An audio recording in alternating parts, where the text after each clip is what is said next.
자, 경영인 정기보험을 받기 위해서 가장 기본적인 컨셉으로 제안해 볼 수 있는 게 뭐가 있을까요?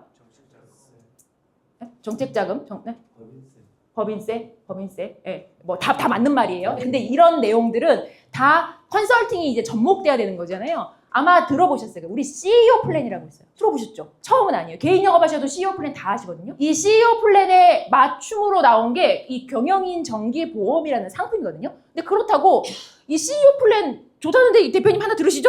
이렇게 할 수는 없잖아요. 그럼 이 CEO 플랜이 중점적으로 맞추고 있는 포커스가 있거든요. 혹시 뭘까요? 혹시 아세요? 맞아요. 정답이에요. 퇴직금이에요. 대부분 법인회사의 이런 대표님들께서 일만 열심히 하시고 준비 못 하시는 케이스가 많아요. 그래서 퇴직하는 시점이 되면은 우리도 항상 그러잖아요. 이상해요. 엊그제 월급날이었는데 내일 모레 되면 돈이 없잖아요. 똑같은 거거든요. 그거를 준비할 수 있도록 만들어주는 CEO 플랜이라는 게 이 경영인 정기 상품하고 매우 아주 일맥상통하는 부분이에요. 잠깐 이제 이거 필요한 이유를 설명해야 될 거 아니에요. 좋다고 들으라고 할 수 없잖아요. 잠깐 필요한 이유가 있어요. 왜 CEO 플랜이 필요하냐면 우리는 절세를 많이 하거든요. 제가 하는 일이 그러다 보니까 탈세하시라고 할 수 없잖아요. 대표님 제가 엄청 세금을 아껴드릴 수 있는데 대신에 리스크가 엄청 있어요. 탈세요, 탈세. 이러면 하겠어요? 안 하지. 제일 추가해야 될 게 뭐냐면 합법적인 거예요. 합법적으로 엑시트를 할 수 있도록 도와드리고요. 이런 경우도 있어요. 이게 대표님들께서 그 세금 좀 하나도 안 내게 좀 해달래요. 하나도. 그런 게 어딨어요. 그럼 탈세시켜드려야 돼요. 그러면 안 돼요. 최소한 안 낼 순 없어요. 최소한 세금을 납부할 수 있도록 해드리는 거고, 다음에 혹시 경영인정기 나 체결해본 적이 있으세요? 경영인정기 우리가 처음 들어보는 건 아니잖아요. 경영인정기보험 얘기할 때 가장 얘기 많이 하는 게 뭐 있어요? 크게 얘기해봐요. 맞는 것 같아요. 예. 그래서 그거를 뭐라고 설명하면서 우리가 판매해요? 그렇지. 대표님 이거 보험료 다 비용 처리되는 거 있는데 엄청 좋은 상품이 이거 절세 상품이에요. 이렇게 얘기해요. 자, 이거 맞는 얘기예요? 틀린 얘기예요? 틀린 얘기예요? 틀린 얘기예요? 틀린 얘기예요? 맞기도 하고 틀리기도 해요? 이렇게 막 지금 양다리 걸치는 거예요? 이거 맞기도 하고 막 저기 뭐 어떻게 해야 할 수가 없네? 예. 맞기도 하고, 맞아요. 맞기도 하고 틀리기도 할 수 있지만 원칙적으로 따지면 좀 틀리다에 가까울 수 있어요. 자, 맞다면 왜 맞냐면 이 상품을 가입하는 기간 동안, 예를 들면 우리가 경영인정기 이거 몇 년 납 상품이에요. 종신 비슷한 건 다른 말로 뭐라 그래요? 전기납이라고 그러죠. 보통 50년 납이에요. 전기납은. 왜냐면 90세, 95세까지 되기 때문에. 경영인정기 20년 납, 30년 납으로 설계했다? 큰일 나요. 그런 사람 밑에 가서 배우면 큰일 나요. 그런 거 없어요. 경영인정기는 다 전기납이에요. 내는 기간 동안, 가입하는 기간 동안 보험료 전액을 전부 비용 처리할 수 있어요. 우리 보험 상품 중에 그런 게 있어요? 없어요. 그러니까 절세 상품이 맞는 것 같죠? 자, 그런데 잘 보면 제가 절세 상품이라고 안 하고 여기다가 절세 효과라고 써놨죠. 절세 상품인 것 같아서 절세 효과가 있어요. 그런데 이게 왜 또 틀리냐면 경영인정기 상품은 어떤 특성이 있냐면, 자, 우리 예를 들어서 종신 상품 있어요. 제가 말하는 종신 저거요. 20년 납 종신. 종신 상품의 구조가 보통 어때요? 이렇게. 네.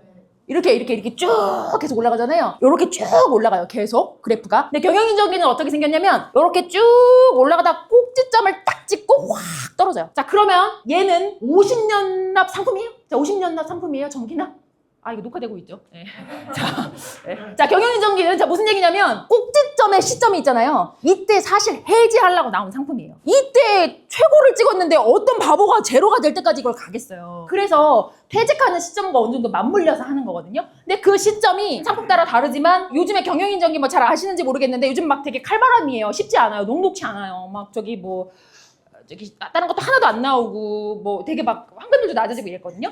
근데 보통 대표님이 너무 연세가 많지 않다고 하면 대표님 한 50대시다 이러면 5년차 정도 됐을 때 잘 나오는 게 한 80% 정도 나오는 것 같고요. 5에서 7년에 80%고 예전에는 100%가 넘는 시점이 있었거든요. 그 꼭지점이 이제 그게 없어졌어요. 그럼에도 불구하고 꼭지점이 되는 시점을 찾아서 사실 이거는 어찌 보면은 해지를 하도록 조금 유도된 상품인 것 같아요. 경영인정기 상품은 정확하게 알아두셔야 되는 게 절세 상품인 듯 절세 상품 아닌 것 같은 상품이거든요. 그래서 제가 항상 이렇게 표현해요. 절세 효과가 있는 건 사실이나 과세이연. 이거 무슨 말이에요? 과세이연. 네? 맞아요. 세금을 밀어준다라는 얘기예요. 이연 시켜준다는 거예요. 자, 그러면 어떤 분들은 이렇게 얘기해요. 어차피 낼 세금인데 뭐 그럼 하나도 안 좋은 거네 라고 말할 수 있잖아요. 근데 반대로 한번 생각해 볼게요. 물론 맞아요. 어차피 낼 세금이긴 하거든요. 근데 우리도 다 똑같잖아요. 어차피 낼 거야, 예를 들어서. 근데 좀 늦게 내면 괜히 기분 좀 좋아요, 안 좋아요? 네. 괜히 기분 안 좋아요?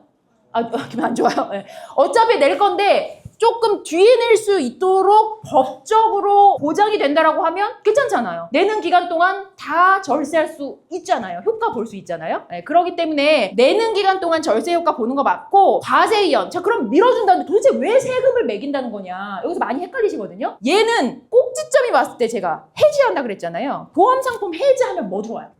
해지환급금 들어오잖아요. 자, 원래 내는 기간 동안 얘는 절세 효과를 보기 위해서 계속 법인세로 비용 처리를 했어요. 이 꼭지점이 오는 시점을 파악해서 딱 해지를 했더니 뭐 예를 들면 해지환급금이 한 10억이 뚝 들어온 거예요. 그러면 이제 어떤 일이 발생하냐면 우리는 이제 세무적으로 조금 알아야 되는데 해지한 상태에서 돈이 들어왔잖아요. 법인으로 입금됐죠. 이거 자산이에요? 부채예요?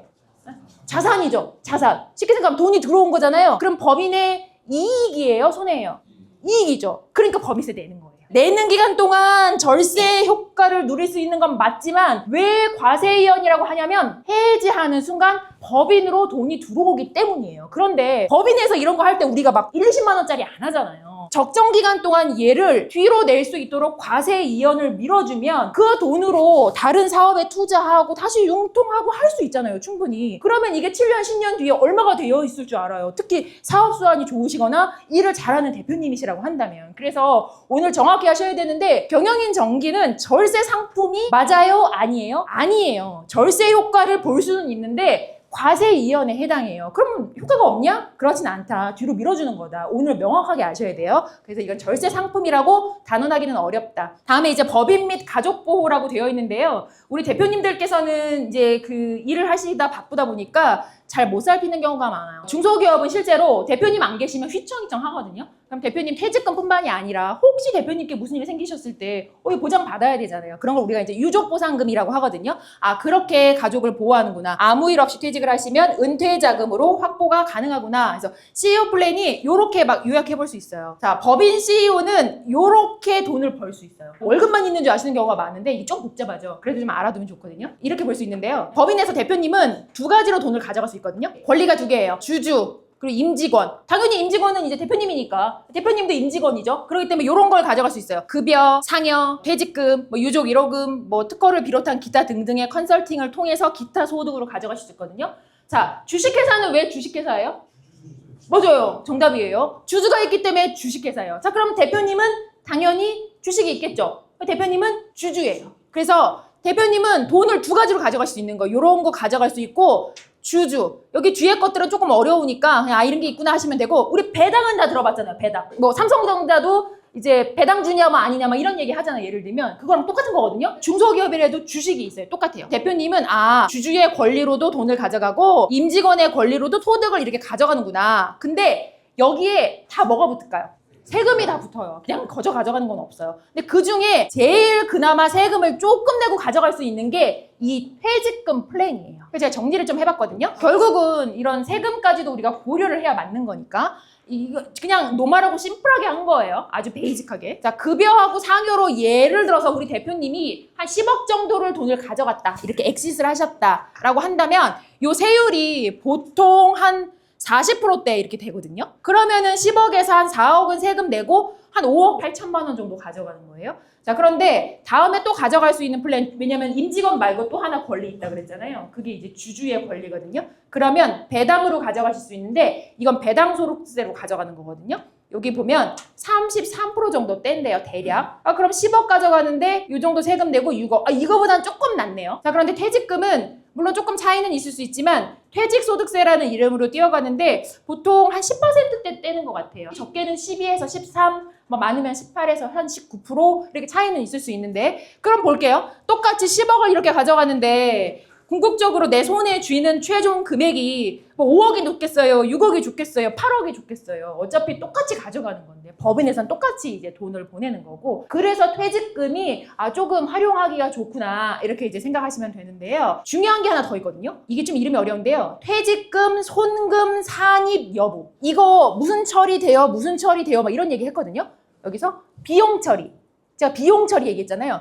비용 처리하고 손금 산입은 같은 말이에요. 손금 산입, 입금 산입, 비용 처리 이거 다 같은 말이에요. 근데 이제 좀 법인회사 대표님을 만난다거나 뭐 가끔 가만 고객 중에 그거 손금 산입이 되던가? 이렇게 물어보시는 케이스가 있죠. 처음에 무슨 말인지 못 알아들었어요.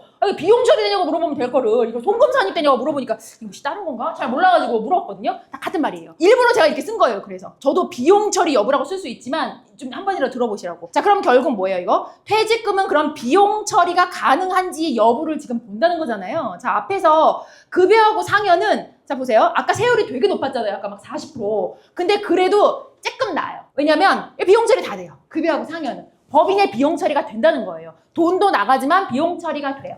자 그러면 배당. 아까 한 30%대니까 낮지는 않았잖아요. 열받아요. 예, 비용 처리 안 돼요. 그러니까 법인 입장에서 보면 돈은 나가는데 비용 처리는 안 돼요. 자 그런데 퇴직금 같은 경우에 보면 비용 처리 돼요. 대표님도 좋고 법인도 좋고 그런 거죠. 그래서 퇴직금이라는 플랜이 세율이 좀 낮거든요. 이유가 있어요. 왜 그러냐면 얘는 분류과세해서 그렇거든요. 자 우리가 종합소득세 이거 왜 종합소득세예요 이름? 모든 세금을 다 아 그렇죠 맞아요. 막 다 이거고 저거고 그냥 싸잡아가지고 다 합쳐갖고 내는 거냐 종합소득세. 그래서 종합소득세의 구간이 높아지는 이유는 누진돼서 그런 거예요. 뭐 내가 뭐 저기 뭐 쇼핑몰을 했든 뭘 했든 이래갖고 합치는 거잖아요. 퇴직금이 세금이 싼 이유가 있어요. 이거 제가 왜 말씀드리냐면 저 처음에 법인작업 처음에 시작했을 때 저도 이렇게 막 교육받을 거 아니에요. 그 퇴직금은 10%대라서 세금이 아주 싸다고 합니다. 대표님. 그래서 준비하셔야 돼요. 그거 왜 싼데? 이렇게 물어보시더라고요. 아니 왜 싸다고 나한테 알려준 사람이 한 명도 없었거든요. 그래서 제가 그 처음에 시작했을 때 이유를 몰랐어요. 근데 이거 이래서 이래요. 분류과세. 종합소득세에 합치지 않기 때문에 세율이 낮은 거예요. 여기까지 알고 있어야 돼요. 자 여기서 분류과세라고도 하고 또 분리과세라고도 해요. 다 같은 말이에요. 왜 자꾸 이렇게 비슷한 걸 쓰는지 모르겠는데 대표님들께서 다 다르게 쓰요. 그 분류과세지 분리과세지 이런 말 하시거든요. 분류하고 분리는 같은 말이다. 자 퇴직금 법적으로 배수가 있어요. 나라에서 정해놓은 배수. 대표님 너 퇴직하실 때 몇 배수까지만 가능해요? 법적으로 이렇게 정해놓은 배수가 있거든요. 혹시 아시는 분? 정답이에요. 맞아요. 네. 얼마 전까지 3배수였는데 2배수까지는 퇴직금으로 인정해주겠다는 얘기거든요. 자 그럼 무슨 얘기예요? 2배수까지 퇴직소득세로 분류과세 받으면서 세금을 조금 내고 가져갈 수 있다는 얘기죠. 이렇게 정리해보시면 되고 자 그럼 또 하나 딜레마에 빠질 수 있어요. 그럼 대표님은 퇴직금을 2배수 이상 가져가시면 범법행위일까요? 못 가져갈까요? 가져갈 수 있어요. 대신에 이렇게 저율과세로 가져갈 수는 없고요. 뭐 상여 처리되거나 뭐 이렇게 처리되니까 한 30, 40% 종합소득세 구간에 따라 또 달라지겠죠. 못 가져가는 건 아니에요. 간혹 또 2배수라고 했더니 그 이상은 못 가져가나 보다라고 생각하시는 경우가 있어서 못 가져가지는 않는다. 그렇게 알아두시면 되고 2배수다. 그다음에 아까 설명드렸던 것처럼 얘는 분류과세, 분리해서 과세하기 때문에 종합소득세에 합산되지 않는다. 합산과세가 아니다. 세금만큼 무서운 게 하나 더 있거든요. 대표님 제일 싫어하시는 거 있어요. 나 이것 때문에 막 신경질나 짜증나. 혹시 뭘까요? 한번 생각해보세요. 세금과 같은 느낌으로 뭔가 나라에서 떼어가는데 나는 별로 안 가는 것 같은데 되게 싫어하는 거. 건강보험. 저도 건강보험 되게 많이 내거든요. 너무 많이 나와요. 자, 이 건강보험료는 산정하는 방식이 있는데 우리가 뭐 자세하게까지 알 필요는 없고요. 이거는 자산을 기점으로 해갖고 이렇게 합쳐갖고 하거든요. 근데 내 앞으로 자산이 얼마가 있느냐, 내 수입이 얼마냐에 따라서 건강보험료는 보통 산정을 하게 되어 있어요. 국민연금은 상한선이 있어요. 최고 어디까지 가면은 아마 이재용 회장님이랑 내는 게 별로 안 다를 수 있어요. 이 건강보험은 상한선이 없어요. 없어요. 예를 들어서 내 월소득이 1억이잖아요? 그럼 건강보험이 한 800만 원 나온다고. 쉽게 생각하면. 저도 건강보험 100만 원, 200만 원대 막 내거든요? 되게 많이 내요. 그러니까 이게 되게 싫은 내용이에요. 제가 뭐 저기 녹화가 되고 있어서. 네, 이게 어렵네요. 이게 오프 더 레코드예요. 내가 이렇게 재밌게 하는데, 이게 쉽지 않네. 그래서 건강보험료가 나와요. 그래서 대표님들은 이걸 또 막 제7의 세금이다 막 이래가면서 되게 싫어하시거든요. 건강보험료에 이게 되냐 안 되냐도 문제거든요. 이런 데들은 이제 이게 다 돼요. 근데 건강보험료도 좀 우리가 아껴가면서 낼 수 있기 때문에 이게 퇴직금 플랜은 꽤나 괜찮은 거구나 이제 이렇게 생각하시면 되는데요. 이거 그렇다고 막 나 노후에 좋으려고 가져갔어요 이렇게 말하면 안 돼요. 그러면은 안 되거든요. 조건이 있어요. 퇴직금으로 가져가는데 조건이 일단 이렇게 예쁘게 잘 해야 돼요. 장기적인 투자로 내 법인이 어떻게 될 줄 아냐. 장기적으로 내가 계속 투자가 일어날 수 있으니 난 이게 필요하다. 그러다 보니 예금도 필요하고 보험 상품도 필요했다. 아니 법인회사에 내가 무슨 일이 있을 줄 아냐. 리스크에 대비해야 되지 않겠냐. 난 이런 게 필요했다. 나이가 질병에 걸릴 수도 있고 내가 무슨 사망이라도 하면 큰일 나지 않겠냐. 그래서 난 이 경영인 정기보험이라는 걸 준비했다. 그리고 들어보니까 이게 내는 기간 동안 이게 어쨌든 뭐 과세 이연인지 뭔지인데 이게 절세도 좀 된다고 하더라. 그래서 나는 경영인정기보험을 했다. 이렇게 시장에 변화가 많은데 이런 거에 대응하려다 보니 나는 경영인정기보험으로 뭐 준비를 했다. 이렇게 조금 하셔야 돼요. 나는 노후에 편하려고 퇴직금으로 가져가려고 경영인정기보험을 들었어요. 이렇게 하면 안 돼요.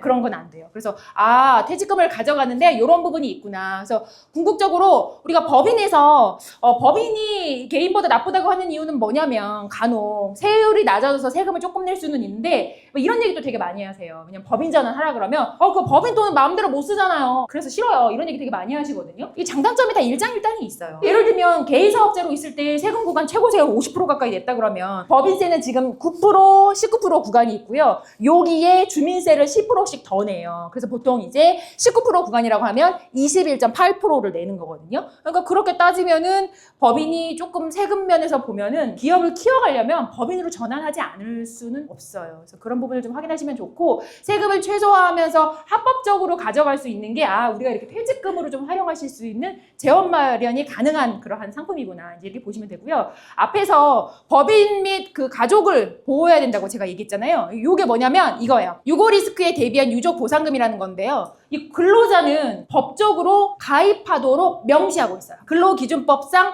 명시가 되어 있어요. 그래서 혹시 이제 근로자에게 무슨 일이 생기면 이렇게 천일분에 해당하는 거를 유족에게 보상하도록 법적으로 명시를 하고 있거든요. 대표님도 이런 일 생길 수 있잖아요. 근데 법적으로 명시가 혹시 되어 있을까요? 안 되어 있을까요? 안 되어 있어요. 법인회사에서 법이라고 부르는 게 하나 있거든요. 혹시 들어본 적 있는지 모르겠는데 뭘까요? 정관이라는 게 있어요. 그래서 정관에 명시를 한다고 한다면 임원을 비롯해서 대표이사에게 이렇게 할 수가 있다. 근데 간혹 또 이렇게 물어보시더라고요. 저 처음에 일한 지 얼마 안 됐을 때 그 며칠치 가져가야 돼? 직원은 한 1000일분치 줘야 되지? 이러시더라고요. 보통 1500일분 정도는 한다 그래요. 그래서 이 정도는 알고 계시면 좋겠어요. 대표님 경우에는 보통 1500일분 정도는 우리가 이렇게 미리 산정을 합니다. 요거는 이렇게 법적으로 명시는 안 되어 있지만 회사 정관에 넣어서 하신다고 하면 혹여 대표님께 이제 무슨 리스크나 일이 발생했을 때 가족에게 가져갈 수 있도록 해주는데, 이걸 왜 해놓는 거냐면 모든 법인에서 돈을 가져가는데 세금이 안 붙는 건 없거든요. 뭐 조금 분야 덜 분야의 차이인데, 요렇게 명시를 하나 해놓고 유족보상금이라는 이름으로 만약 유가족에게 돈이 나가잖아요. 한 노멀하게 한 5억 정도까지라고 말하는데 물론 금액대는 좀 편차는 있습니다. 근데 요거를 유족보상금으로 가져가게 될 때 이런 뭐 세금의 이슈 없이 좀 편하게 가져가실 수 있거든요. 그러다 보니 이 정관에 이 규정을 하나 넣어놓느냐 아니느냐에 따라 매우 회사나 대표님이나 혹은 가족을 보호하는데 아주 중요한 부분이 될 수 있다.